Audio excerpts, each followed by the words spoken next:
Hey guys, Nick Espinosa, your chief security fanatic here, and it is Sunday, so we are doing breaches of the week. And before I dive in, I'd like to thank the following people that sent me tips, tricks, information, links, shout outs, whatever, with some of this information you're about to hear. That would be Chris Fallon, Rebecca Rutherford, and David Walker.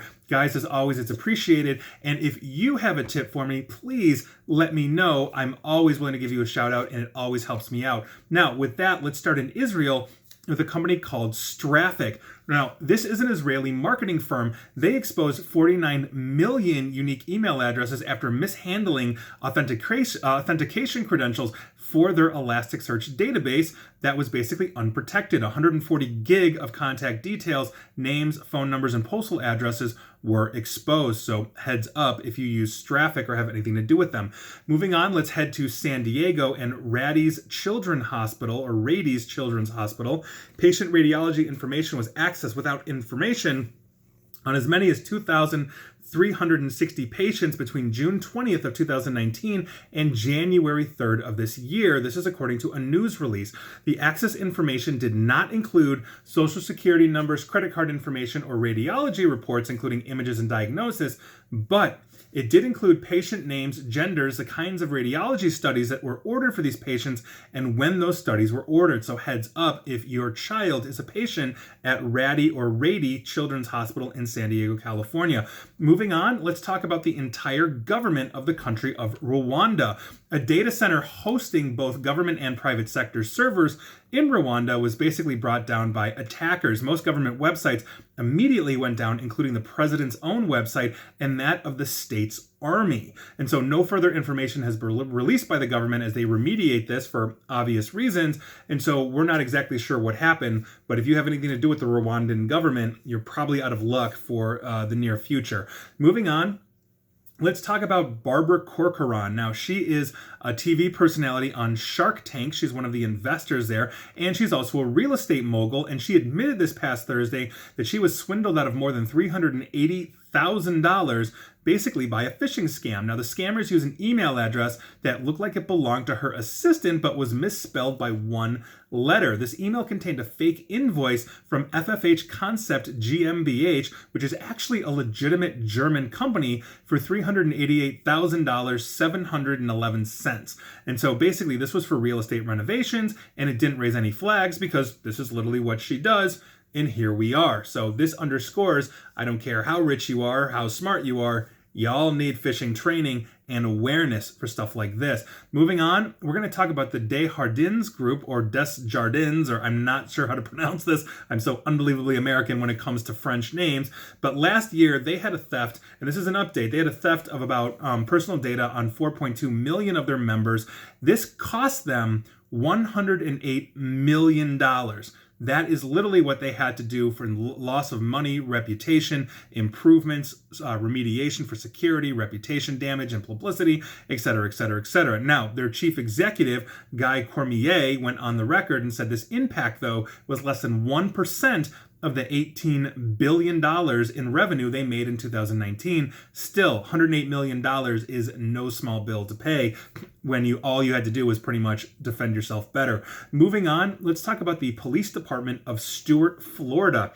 Now, this is interesting. They got hit with ransomware in 2019, and it takes a bit of a twist. U.S. prosecutors were forced to drop 11 narcotics cases against 6 suspected drug dealers after crucial case files were lost in this ransomware infection in Stuart, Florida. The evidence in these 11 cases could not be recovered, and so these drug dealers get to walk. So if I was a high-powered and very wealthy drug dealer, I'd probably hire a hacker and ransom out the evidence myself. This proves we need backups, especially if you're in law enforcement.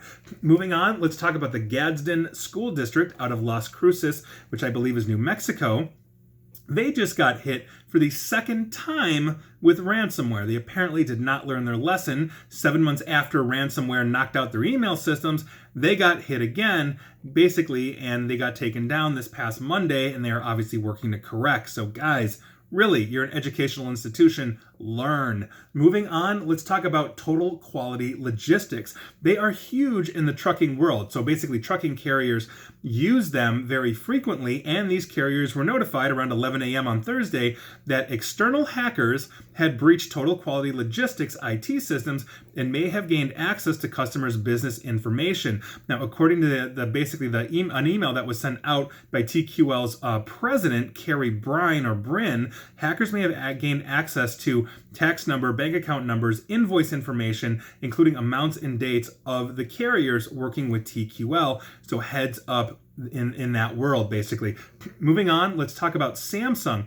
They just admitted what it calls a small number of users basically could read detailed personal data of other users when they had an unexplained notification of the Find My mobile app from Samsung. So in other words, if you had a Samsung last week, you might have gotten a notification that basically for Find My mobile, that could have exposed your information to somebody else, or somebody else's information may have gotten exposed to you. Samsung says they are aware and they have fixed it. So we move on for now. Moving on, let's talk about Munson Healthcare out of Traverse City, Michigan.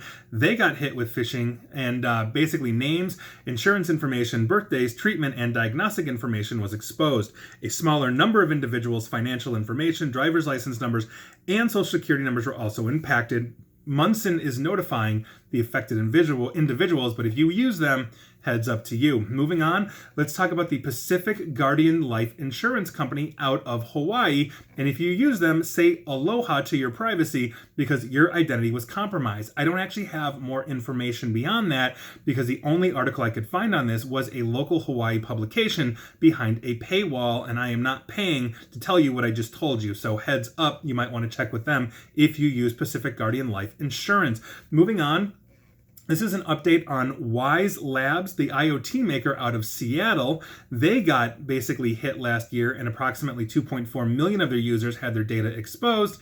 And here come the class action lawsuits. This lawsuit alleges that Wyze was negligent and failed to abide by U.S. Federal Trade Commission regulations for managing customer information. The plaintiff in this case, Matthew Schoolfield of Texas, is seeking class action status in this lawsuit. So if you use Wyze Labs and you were hit, you might get paid.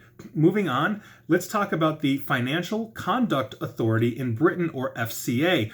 They admitted to accidentally revealing personal information of about 1,600 people who complained about the FCA. That's right, if you complained about the FCA in writing to them, they got you exposed. Now, here's what's going on. The FCA published names, addresses, and phone numbers in a document on its website in response to a request for data under the Freedom of Information Act, whatever that is in Britain. So heads up to you, if you've complained about the FCA, they just got you exposed. Another thing to complain about, probably not in writing this time. Moving on, let's talk about RailWorks. This is one of North America's leading railroad track and transit system providers, and they disclosed a ransomware attack that led to the exposure of personally identifiable information of current and former employees. And so we are looking also at their beneficiaries and dependents, and this happened on January 27th of 2020. Names, addresses, driver's license numbers, government issued IDs, social security numbers, dates of birth, and dates of hire/termination and or retirement were all exposed. So heads up to you if you've ever been employed by RailWorks. Moving on, let's head down under to Tetrad. This is an Australian marketing analysis firm, and they left data for 120 million households exposed in a misconfigured Amazon S3 bucket, meaning that database was open for the public to view if you knew where to go. It appears to be a blend of data from providers like Experian, Mosaic, Claritas, Nielsen, and also Tetrad customers like Chipotle, which is the restaurant chain, Kate Spade, and Bevmo. The information varied from source to source, but frequently included details like names, addresses, and purchasing habits. Experian Mosaic's data, for example, also sorted users into types based on factors like income. So heads up, you may be in that database. If you've eaten at Chipotle, bought a Kate Spade, done whatever Bevmo is, which I think is a beverage delivery service, not sure. Either way, you're probably exposed. Moving on, let's talk about Walgreens. This is the second largest pharmacy in the United States. They said on Friday that their mobile app contained a bug that exposed the personal details of some of their users. The leak was described as, and I quote, "an error within the Walgreens mobile app personal secure messaging feature, exposing details such as first and last name, prescription details, store number, and shipping addresses where available. Odds are, if you're in the United States, you've probably used a Walgreens, myself included, although I don't use their mobile app, and I typically don't subscribe to the savings clubs and all of that because I don't want my personal information out there. My tinfoil hat, pretty large. Moving on, let's talk about the government of Prince Edward Island up in the Great White North of Canada. The Maze team, these are the jerks that basically hit governments, etc., with ransomware, added Prince Edward Island to their website, which is basically a list of victims that have refused to pay the ransomware demands. As they've done in other cases, basically, the Maze team also provided files that they had exfiltrated from the government as proof. Now, to quote Prince Edward Island's government services continue to be available without interruption, including payments to clients. However, islanders may experience slower services for a few more days as efforts are ongoing to ensure the elimination of malware and the continued safety of islanders' information. Canadian media is also applauding Prince Edward Island's government for their response and handling of this. So, guys, good job. I'm sorry you got infected, but I'm happy you're handling it well. Moving on, let's talk about the city of Cartersville in Georgia. On May 6, 2019, Cartersville alerted residents that the local government had been hit with ransomware. But the detail, the size, the scope, etc., they really weren't saying anything about that, and that has just changed. City officials broke their nearly year-long silence on the cyber attack, and basically this is as a result of an open records request filed by the Daily Tribune News, I assume also in Georgia. Newly publicized documents indicate Cartersville did pay the ransomware attackers $380,000 with an additional $7,755.65 paid for transaction fees and negotiators. So heads up, if your taxes in Cartersville go up, now you know why. Moving on, and this is one of the last two things that I want to talk about, and that would be the Republican National Committee. And this is going to get convoluted, but bear with me here because this is fascinating and this takes a while. So 3 years ago, the RNC, the Republican National Committee, which is one of the largest political parties in the United States. There's the Democrats and the Republicans. The RNC runs the Republicans. 3 years ago, they had a massive data breach. If you weren't familiar with this, I was reporting on it back then. The incident left personal information such as voter registration details, names, addresses, phone numbers, and potential ethnicities of about 200 million Americans accessible to anybody on the internet. Now, at the time, the security consultant who identified this breach called it the largest known data exposure of its time. Now, obviously, since then, we've had larger data exposures, et cetera, but this is a huge, huge thing. 2/3 of Americans basically got exposed. Odds are myself, and if you're in America, you did too. That's just statistically the chance. Now, the RNC at the time said that it would halt business with the company that actually left this data exposed. That company is Deep Root Analytics because, and I quote the RNC, it takes security of voter information very seriously, and we require our vendors to do the same. Now, although Deep Root does business with other campaigns and committees, the RNC has actually not directly paid the company since August of 2017, which is shortly after when this data breach occurred. This is according to FEC, or Federal Election Commission filings, which they are required to disclose under penalty of law. Now, last fall, the RNC, the Republican National Committee, paid $900,000 for quote-unquote data services to a Delaware-registered limited liability corporation that had only existed for 3 weeks. You probably know where I'm going with this. Now, the company receiving this money had no online presence and has not been used by any other campaigns or committees on both the Republican or Democrat side. But there is one clue to Howler Insights LLC, which is this shadow company, in the paperwork that the RNC filed with the Federal Election Commission. Basically, Howler Insights' Arlington, Virginia address and suite number are the exact same as Deep Root Analytics. So basically, what they did was create a shell corporation and start funneling money through there to keep using Deep Root Analytics, the company that was running fast and loose with 2/3 of Americans' data. And here we are again. We are probably waiting for another massive breach on their watch. And I think that's a very serious issue. I do not begrudge the Republicans or the Democrats or any other political party for data mining and understanding their voters so that they can target them, better and all that kind of stuff. All of them do it. The RNC is not unique in that, but they literally just tried to circumvent this and start using these guys again, even though they were basically responsible for the largest known data exposure of its kind in 2017. That's a huge problem, and if you are a Republican, you might want to look into that. I am not political in this sense. These are the facts on the ground, and I think that really sucks, to be perfectly honest. Moving on. Let's talk about Clearview AI.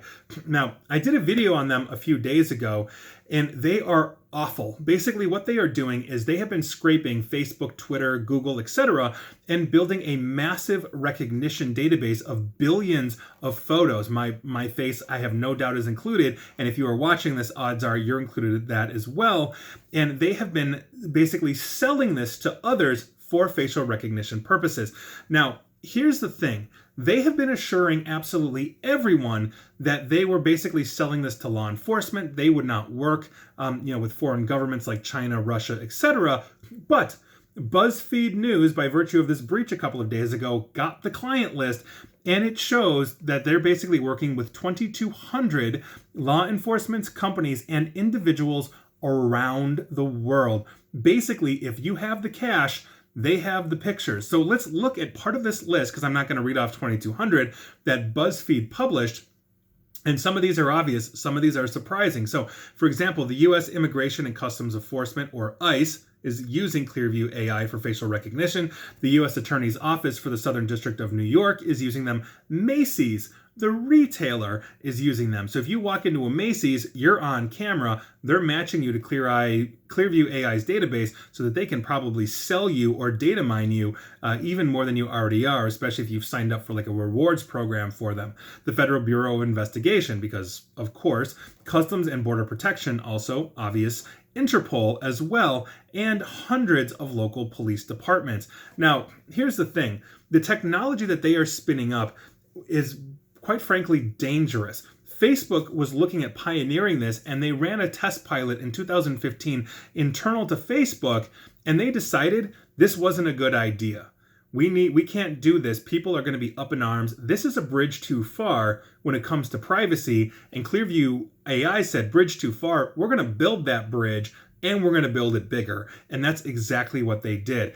To quote BuzzFeed, and I have multiple sources on here, but to quote BuzzFeed's article in this case, Clearview has taken a flood the zone approach to seeking out new clients, providing access not just to organizations, but to individuals within those organizations, sometimes with little or no oversight or awareness from their own management. Now, to quote Clearview CEO Hoan Ton Thot, I think I'm pronouncing that correctly, he said on Fox Business earlier this month, and I quote, "It's strictly for law enforcement. That's an utter lie. That is a complete lie. Macy's has nothing to do with this, as do these individuals they're also selling to as well."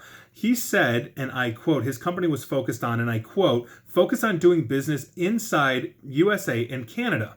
But in reality, Clearview AI has also been aggressively pursuing clients in industries such as law, retail, banking, and gaming, and they are pushing into markets such as Europe, South America, Asia Pacific, and the Middle East. They are selling this to anybody, even though they are lying on television saying that they are focused in North America, specifically the United States and Canada. Now, in a reply to basically an extensive list of questions, Clearview's attorney, who I quoted in my video a couple of days ago, and I will quote him differently here, said, and I quote, "There are numerous inaccuracies in this illegally obtained information. As there is an ongoing federal investigation, we have no further comment." Now, BuzzFeed is not the only one reporting this. We have multiple sources that are basically saying this is what Clearview is going after. They have been lying from the start. They have been scraping data to the point where Twitter, Facebook, and Google now all have legal cease and desists against them for business operations. And you are telling me that this is a company that should exist. You are telling me that this is a CEO that shouldn't be prosecuted for basically failure to live up to these promises, as well as possibly selling our information where we have no recourse. Because if you delete your Facebook information and all of your pictures from Facebook, Clearview still has a copy of it.